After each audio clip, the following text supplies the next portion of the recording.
महाकाल महिमा। गोपपुत्र के कारण महाकाल का जन्म, श्री करने जग में लहियो शंकर सेवा कर्म। सूत जी बोले, ब्राह्मण देवताओं श्री महाकालेश्वर जी की उत्पत्ति तो मैंने आपको सुना दी, अब उनकी अद्भुत महिमा सुनाता हूँ। उज्जैन नामक नगरी में चंद्रसेन राजा थे। इसी चंद्रसेन राजा की सदाशिव के मुख्य सेवक मणिभद्र के साथ घनी मित्रता थी। एक बार मणिभद्र जी चंद्रसेन राजा पर प्रसन्न हो गए। तब राजा के प्रति उन्होंने अपनी सूर्य के समान चमकती कौस्तुभ मणि प्रदान कर दे। तब तो वह राजा उस मणि को गले में धारण करके सूर्य के समान चमकने लगा। उस मणि को राजा के पास देखकर अन्य राजा ईर्ष्या करते हुए अनेक उपायों से मणि को हथियाने की चेष्टा करने लगे। राजा के पास जाकर उन्होंने वह मणि मांगी भी सही। राजा ने सभी को फटकार दिया। तब क्रोध में आकर राजाओं ने युद्ध की तैयारी कर ली। अपनी अपनी चतुरंगनी सेना लेकर राजा पर चढ़ाई कर दी।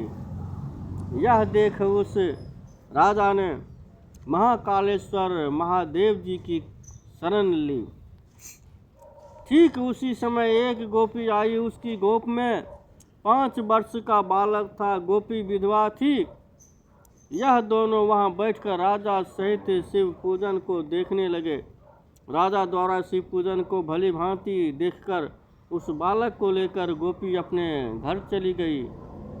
उस 5 वर्ष के बालक ने मन में आया कि मैं भी राजा की भांति शिव पूजन करूं।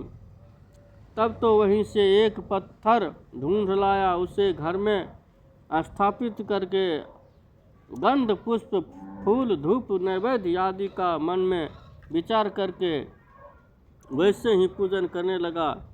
इतने में गोपी ने स्नेह करके उसे भोजन के लिए बुलाया, परंतु बालक तो शिव पूजन कर रहा था।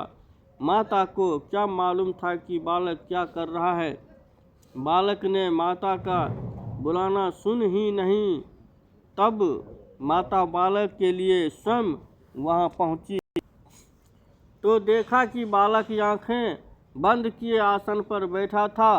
गोप ने उसे पकड़कर खींच लिया और उसे फटकारने लगी। बालक के सामने रखे हुए पूजा के पत्थर को उठाकर कहीं दूर फेंक दिया और उसे खींचकर घर में ले गई। तब तो वह 5 साल का बालक व्याकुल होकर शिव शिव कहता हुआ दुखी होकर पृथ्वी पर गिर पड़ा और उसके होश जाते रहे।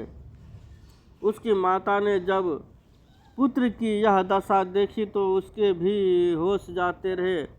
कुछ समय बीत जाने के पर जब बालक को चेतना आई और उसने आँख खोलकर देखा कि मैं महाकाल के सुंदर मंदिर में बैठा हूँ और इस मंदिर के मध्य में सदाशिव का रत्नमय ज्योतिर्लिंग स्थित है, ऐसा देखकर आश्चर्य करता हुआ वह सदाशिव को बारंबार प्रणाम एवं प्रार्थना करते हुए बोला और भगवान शिव का ध्यान करता हुआ अपने घर की ओर देखा।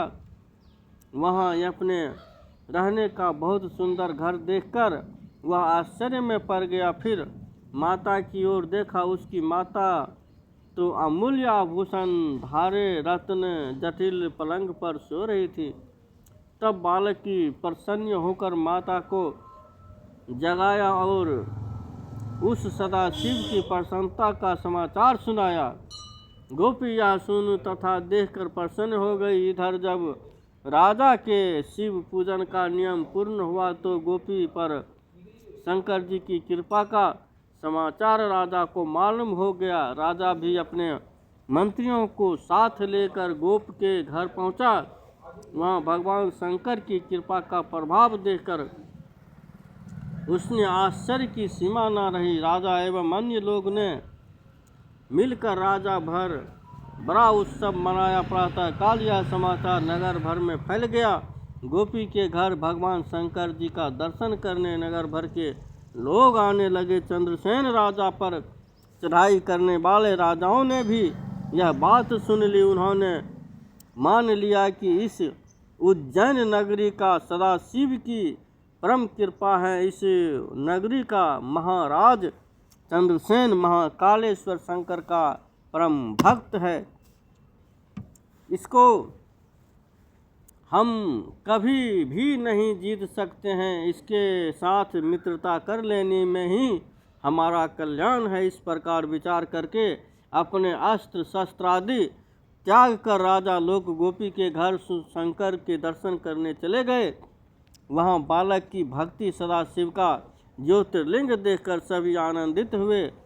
राजा चंद्रसेन जी के साथ भी उनकी मित्रता हो गई। तब वहाँ हनुमान जी प्रत्यक्ष रूप से प्रकट हो गए, जिनकी समस्त देवता पूजा किया करते हैं।